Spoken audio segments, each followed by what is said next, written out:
Shalom, salam sejahtera bagi Bapak, Ibu, Saudara-saudara, juga anak-anak sekalian. Berjumpa kembali bersama saya Pendeta Eka di dalam renungan firman Tuhan pada hari ini, hari Rabu 2 Maret 2022. Sukacita, damai sejahtera kiranya menyertai kita sekalian. Puji nama Tuhan.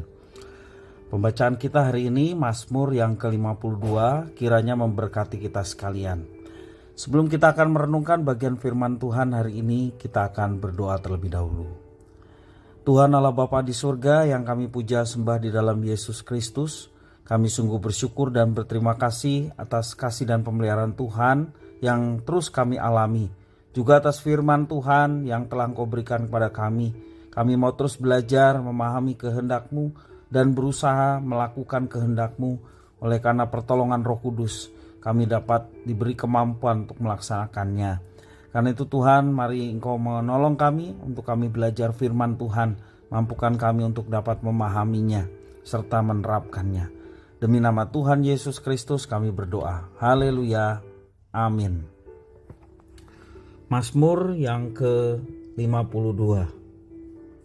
Untuk pemimpin biduan. Nyanyian pengajaran Daud. Ketika Doeg, orang Edom itu datang memberitahukan kepada Saul bahwa Daud telah sampai di rumah Ahimelek. Mengapa engkau memegahkan diri dengan kejahatan, hai pahlawan, terhadap orang yang dikasih Allah sepanjang hari? Engkau merancangkan penghancuran, lidahmu seperti pisau cukur yang diasah, hai engkau penipu. Engkau mencintai yang jahat lebih daripada yang baik, dan dusta lebih daripada perkataan yang benar. Engkau mencintai segala perkataan yang mengacaukan, hai lidah penipu. Tetapi Allah akan merobohkan engkau untuk seterusnya. Ia akan merebut engkau dan mencabut engkau dari dalam kemah, membantun engkau dari dalam negeri orang-orang hidup. Maka orang-orang benar akan melihatnya dan menjadi takut, dan mereka akan menertawakannya. Lihatlah orang itu yang tidak menjadikan Allah tempat pengungsiannya, yang percaya akan kekayaannya yang melimpah dan berlindung pada tindakan penghancurannya. Tetapi aku seperti pohon zaitun yang menghijau di dalam rumah Allah. Aku percayakan kasih setia Allah untuk seterusnya dan selamanya. Aku hidup bersyukur kepadamu selama-lamanya, sebab engkaulah yang bertindak karena namamu baik dan hendak memasyurkannya di depan orang-orang yang kau kasihi. Bapak, Ibu, Saudara-saudara, anak-anak yang dikasihi oleh Tuhan Yesus Kristus, manusia diberi kebebasan oleh Tuhan untuk menentukan jalan hidupnya. Seharusnya kebebasan yang diberikan oleh Tuhan kita mau pakai untuk memuliakan Tuhan. Karena memang tujuan kita diciptakan adalah untuk memuliakan Tuhan dan menikmati Tuhan selama-lamanya. Namun seringkali kita tergoda untuk memilih melakukan hal-hal yang buruk, hal yang tidak dikehendaki dan tidak menyenangkan hati Allah. Karena itu ada baiknya kita memperhatikan seruan pemazmur dalam firman Tuhan hari ini. Ia menyoroti orang-orang yang dalam hidupnya senang merancangkan hal-hal yang jahat, yang buruk. Kata merancangkan dipakai untuk menunjukkan unsur pilihan yang diambil secara sadar. Secara spesifik, hal yang jahat yang dilakukan berkaitan dengan perkataan dusta atau menipu orang lain. Pemazmur mengecam orang yang menyakiti sesamanya melalui perkataan yang dilontarkan ataupun penipuan. Ironisnya, kejahatan-kejahatan yang dilakukan justru semakin membuat orang ini bangga dan memegahkan diri. Tidak ada penyesalan di dalam diri orang-orang itu. Hingga pada akhirnya Tuhan Allah sendiri yang akan merobohkan segala keangkuhannya. Sementara itu bagi orang-orang benar, nasib mereka akan berbanding terbalik dengan nasib orang-orang fasik. Mereka memilih untuk mencari ketentraman hidup dengan berdiam bersama dengan Tuhan. Orang-orang ini adalah pihak yang senantiasa menghayati kasih setia Tuhan. Mereka terus berjuang untuk hidup dalam ketaatan, Mereka berjuang untuk terus mencari kehendak-Nya dan menerapkannya, melakukannya. Allah berpihak pada mereka yang berjuang untuk berbuat yang benar dalam kehidupannya. Sementara itu, orang yang terus-menerus terjebak dalam perbuatan jahat akan menemukan kebinasaan.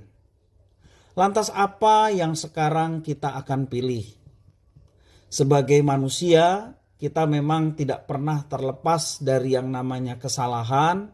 Bahkan kita yang sudah ditebus pun masih juga bisa melakukan dosa, hal yang tidak berkenan kepada Tuhan.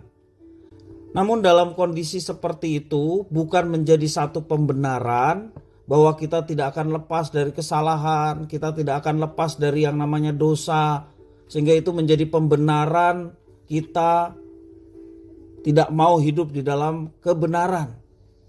Sadarilah kita akan terbiasa dengan dosa jika kita terus-menerus memakluminya.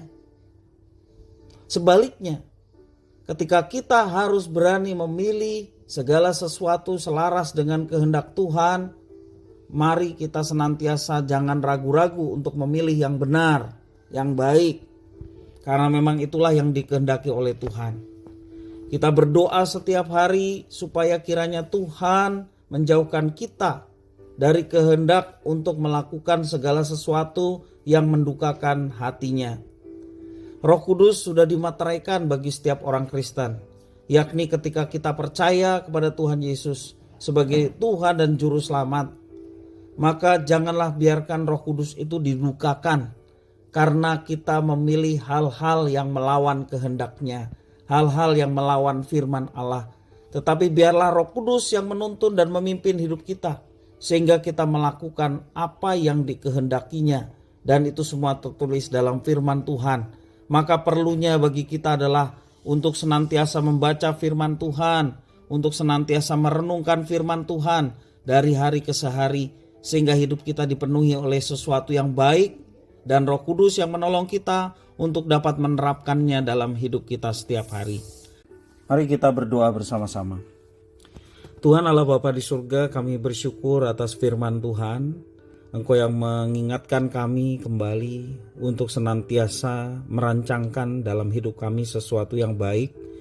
Dan kami mau terus merencanakan dalam hidup kami sesuai dengan rencana yang telah Tuhan tetapkan bagi setiap kami orang percaya. Sehingga hidup kami merancangkan yang baik dan benar, dan menghindarkan dari segala rancangan-rancangan yang buruk ataupun yang jahat di mata Tuhan. Terima kasih ya Tuhan atas firman-Mu. Mampukan kami untuk kami dapat menerapkannya. Demi nama Tuhan Yesus Kristus kami berdoa. Haleluya. Amin.